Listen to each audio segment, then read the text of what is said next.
Le projet promotion d'une politique foncière responsable de la GZ Bénin poursuit inlassablement la lutte pour la sécurisation des droits fonciers des ménages ruraux du Borgou.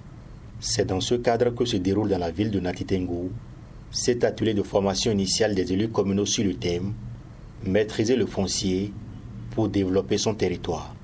Sont présents à cet atelier les nouveaux élus communaux de la zone d'intervention du PROPFR, composée des communes de Bembereke, Kalale, Ndali, Sinande et Tchaoro.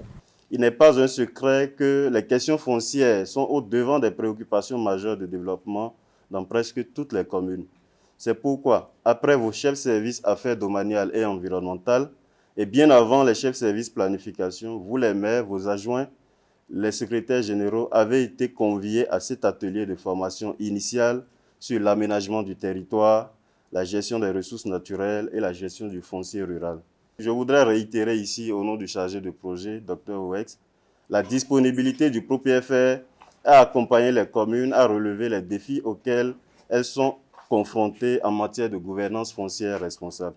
Durant 2 journées, 3 experts recrutés par le PROPFR ont apporté de la lumière aux élus locaux sur la genèse de la réforme foncière au Bénin et les grandes innovations du code foncier domanial, la sécurisation des droits fonciers au regard du code foncier, la prévention et la résolution des conflits fonciers ruraux comme outil de développement communal, l'optimisation des ressources, une nécessité pour le développement local, les outils de l'aménagement du territoire et des ressources naturelles, et bien d'autres.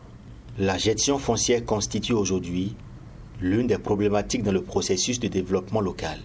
Cet atelier est donc une aubaine aux élus communaux de s'approprier les nouvelles règles et normes qui gouvernent le domaine du foncier. Vous n'êtes donc pas sans savoir, disons, toute l'utilité ou la pertinence de cet atelier auquel vous a convié le projet de promotion d'une politique foncière responsable pour vous donner les recettes nécessaires pour éviter ces différents problèmes qui pourraient survenir au cours de vos fonctions. Mes remerciements donc à la GIZ à travers ce projet de promotion d'une politique foncière responsable et mes encouragements aussi à vous, élus, qui avez manifesté votre disponibilité à suivre ces différentes innovations contenues dans notre législation nationale.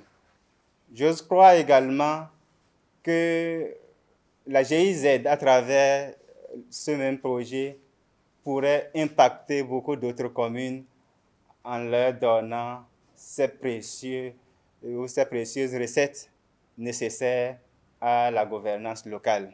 Le représentant du président de l'association pour le développement des communes du Borgou Adécob remercie le PROPFR pour cette initiative qui va permettre de mieux outiller les élus sur les enjeux et les questions de développement local, de l'aménagement du territoire et de la gestion des ressources naturelles. Un élu formé à la gestion foncière, c'est un ménager aguerri pour des exploits au profit de ses mandats. En Afrique, le foncier constitue depuis toujours un enjeu fort du développement local. Aider un élu à en connaître les contours, notamment en ce qui concerne la législation, la gestion, les enjeux, les défis et les rôles et responsabilités des parties prenantes, c'est lui donner des armes nécessaires pour mieux servir ses mandats et éviter d'être en conflit avec les lois de la République dans l'exercice de ses fonctions. Dans le rang des participants, l'on se dit imprégné des principales procédures de gestion foncière et d'aménagement du territoire pour mieux développer leur localité. Cet atelier nous a rendu compte de la gravité et de la non-maîtrise des lois et des codes fonciers du Bénin. Ça nous a permis également de connaître les principales procédures de gestion foncière du Bénin et ça nous a permis d'améliorer nos performances par rapport à ce que nous-mêmes nous connaissons. Je pense que c'est une très belle initiative. Ils sont à saluer. Prenez un exemple. En tant que chef d'arrondissement, on t'emmène un contrat entre deux acteurs, le vendeur et l'acheteur. Alors qu'il est dit, vous ne devez pas apposer votre signature dans un contrat qui a plus de 2 hectares.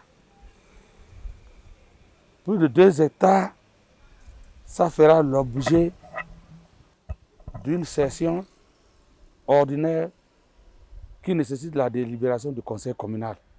Et ce qui nous a intéressé davantage, les différents modes de gestion et le cadre institutionnel.